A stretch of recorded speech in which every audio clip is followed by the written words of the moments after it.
none ndakubazi nta munsi wabonye ndi kumwe na Rinoji ego kofi ndamuhashuye ntajya wabonye mugo ntakufa mukubise nari muhashuye bro aho urumva uri mu bantu bakurikirana ibintu byanje neza ndabikurikira cyane niyo mpamvu jewe ije ndirimbo kugira ngo Rinoji aririmba ati muri abana babi yabwiye twebwe aba promoter ati mwebwe muri abana babi kuko dukoranye ibiganiro bavayo tubahashuye.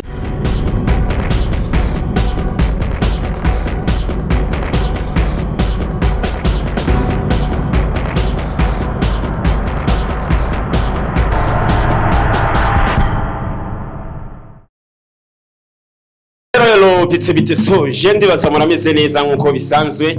kuba tanzi nkaba nitwa Jafari Domosa chante promoter bivanye no kuvyumva cyangwa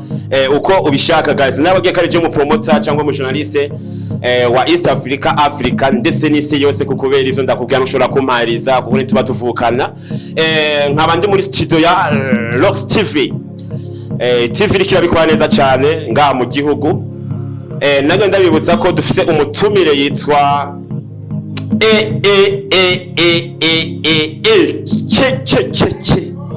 Eshe uriteguye papa? I am ready bro. Manzi uramutse abarundi n'abanyamahanga bariko baradukurikirana uyu mwanya n'isaha uwo manzi babwira ati mbega mwebwe mumeze bute? Meze mute abakunzi ba Rox TV muraho. So ndabaramukije cyane. Murakoze cyane. Kuba takuzi izina kuko si bose bakurikira social media hari abashobora kuba bakuzi n'abandi badashobora kuba bakuzi sasa rero kuba takuzi izina ryawe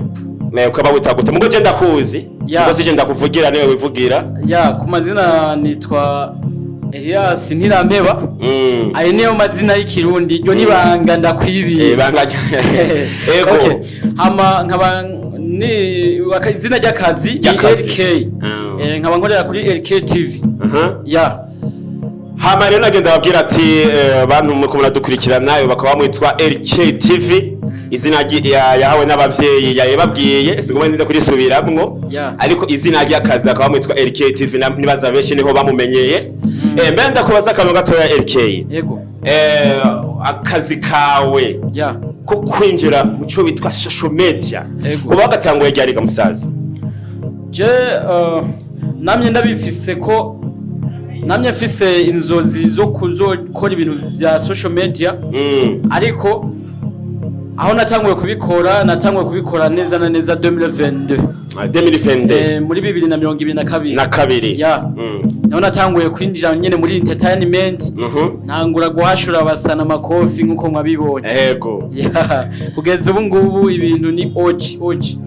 ukiraho abatubwiye ko atanguye 2022 ukiraho mbega hari abantu benshi rega badatawera ikintu cyitwa social media cyangwa ibintu vy'imbuga bashaka kuyumvira ati mbega uri kuramukubita nyene vyave erega abantu nyene badatawera ukumengo nyambuvuze ijya content yiwawe kuko si bose bayifise nga mu gihugu nibaza ko ari ijya content ari wayikirenga mu gihugu nibaza ko ari benshi banakumenyeye urashobora kuvaza ati mbega Fizo yego tugende ku mutwenzi uzawumva ariko nubikora si bose babishobora ndabona hari benshi bakora kwigana nibaza ko cyangwa ishusho ndakubonamwe kuhashura amakofi naho none eske cyamubona ko mbandi kumwe n'abaririmbyi ga bro kugomba erega jewe ku bwanje kora je ndabimenyereye nimwe muri kumwe muga hano batabimenyereye bashaka kuvuga ati mutipe kakubita ikofe Fizo akubise kofe Fizo akubise kofe Diamond akubise ikofe Satura kandi tuzi neza kugira washikire bajya basaza none ndakubazi nta munsi wabonye ndi kumwe na Rinoji ego kofi ndamuhashuye ntajya wabonye mugo ntakufa mukubise nari muhashuye bro aho urumva uri mu bantu bakurikirana ibintu byanje neza ndabikurikira cyane niyo mpamvu jewe ije ndirimbo kugira ngo Rinoji aririmba ati muri abana babi yabwiye twebwe aba promoter ati mwebwe muri abana babi kuko dukoranye ibiganiro bavayo tubahashuye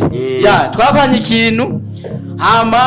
hageze ndiko namubwira ibintu akanga kuvyumva cyo ndamutera ikofi acambwira ati mwebwe ba promoter murabana babi ni igende ndimbo niho yavuye sana yaje tuba turi kumwe bro ego ureke guponda imani murakoze cyane RK hari bashobora gukubona ati ikora promotinga umuziki kuko urabiga bintu kujya ni promo ikomeye cyane haho n'abandi babona uri kukina comedy haro n'abandi babona ko kuri ama challenge ndega wowe igisata uhagazemwo ukora iki bagufatire muri bihe jewe nkuko bisanzwe naje gushigikira umuziki ndundi muri entertainment cyo njejwe ni gufasha umuziki ndundi no gufasha umuziki ndundi sigukora ntuziya zonyene sigukora bijya biganiro nkora vyonyene canke zijya nama nkora z'abasani no birasabwa ko nkora na challenge zo ku supporting ijya ndirimbo nkazikundisha abafana b'umuziki ndundi rero niyo mpamvu ugumubona nkora challenge mbashaka abafana banje zijya ndirimbo nkoresha nyene nsubiremo ndazikore challenge kugira ngo nabo nyene bashobore kuzikunda kuko urazi ikintu gikundisha umuziki cyane usanga uriko urawiyumvamwo ni kuba uri ugumubona ama challenge ahantu hagiye hatandukanye rero nkora challenge kugira ngo abafana b'umuziki ndundi babashe gukunda umuziki ndundi haya rero nguma nkora challenge kugira ngo abafana bibanje ndabakundisha umuziki ndundi nkuko nkuko navyisezeranije ukiraho tugufate nk'umuntu supporting umuziki tugufate nkaho uri mu kazi abari mu vyunguka no supporting umuziki naho atacunguka ndonka mu muziki mu basani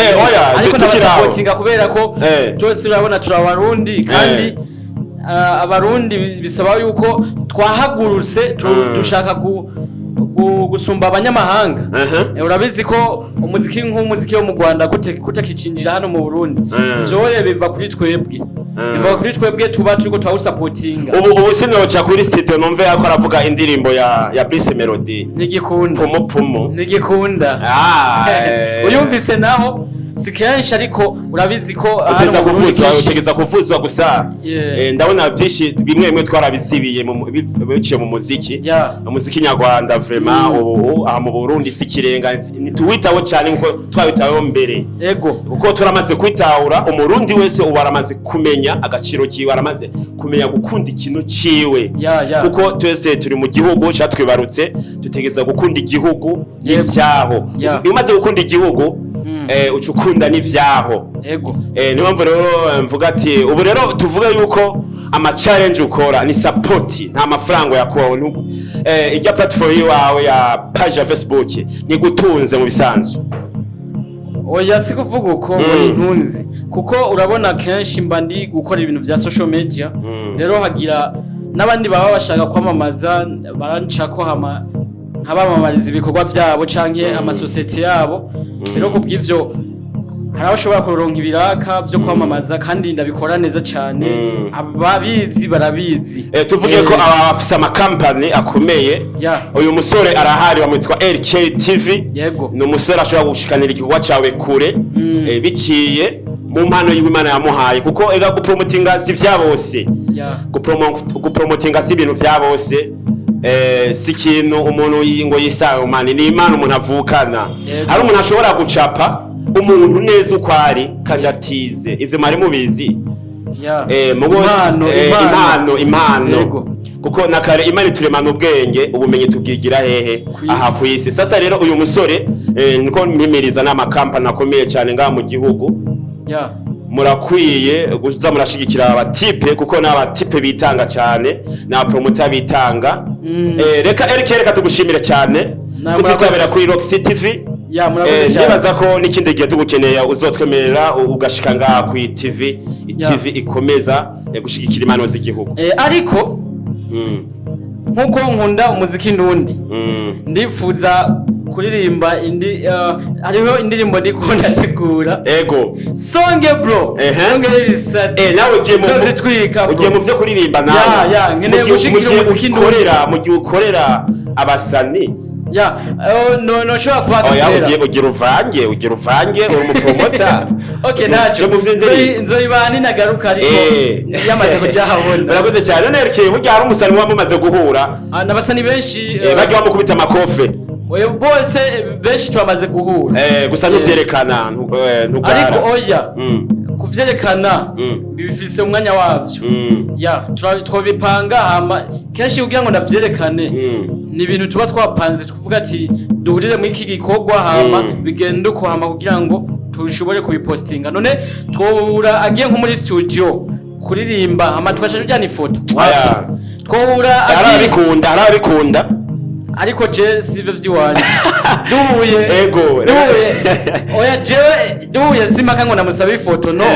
ariko mu gihe ababishaka nyene aragukeneye nawe ne murakeneranira nawe nyine yigusaba ariga gukobera ni umusapotinga mu bisanzwe kugira ibikorwa vye bigere kure aragukeneye kandi nawe uramukeneye kuko aya mamega ubikoresha sikuvuga nawe urayisopa kesha twese tuba dukeneraniye gusapotingana support kandi na mutima mubi RTV reka ndagushimire cyane kwitabira kuri TV yitwa Rocks TV ndabashimire cyane abakunzi ba Rocks TV twetongeye dushimire umuinvite wacu bamwitwa LK yego mewa butwa naho nimbona Gaston butwa naho nimbona Gaston Nirameba Elias Nirameba Elias bro waroncha frijizina nitwa mbona murakoze cyane nyene iki wohanura abarundi muri rusange ikintu nohanura abarundi nuko bokundana kuko urabona ko abantu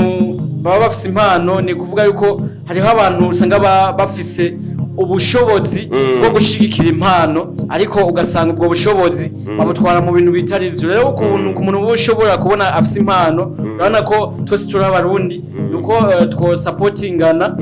hama tukagira gute tubashigikira impano bikagera kure twiko dukeneye ishusho y'umuziki ndashobora gukora video ugasanga aho hantu video basi bivanye na phone fisi ntibona neza bivanye na phone fisi ivyo bibwirwa aba star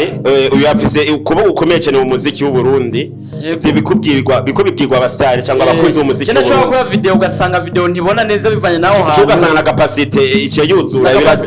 ugasanga ni wijiga ivyo birabaho rero kubw'ivyo support irakenewe mu muziki canke mu mpano mpuzamakungu birakenewe cyane support kubera ko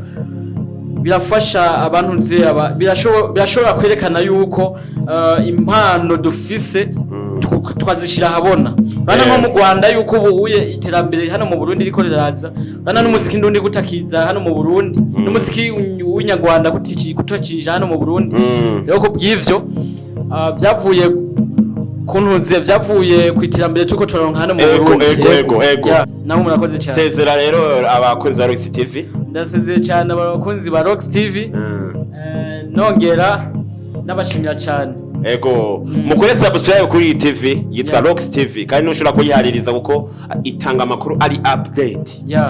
amakuru ari ku mwanya murakoze cyane rero ndabashimiye nibaza n'ikindi gihe nabakenera muzoshora kunyitaba bakeneye n'inama no ibakorera ariko nibavyandike muri comment kugira ngo ndabatemwe inama ya live merci sana asante sana LK TV nawe murakoze cyane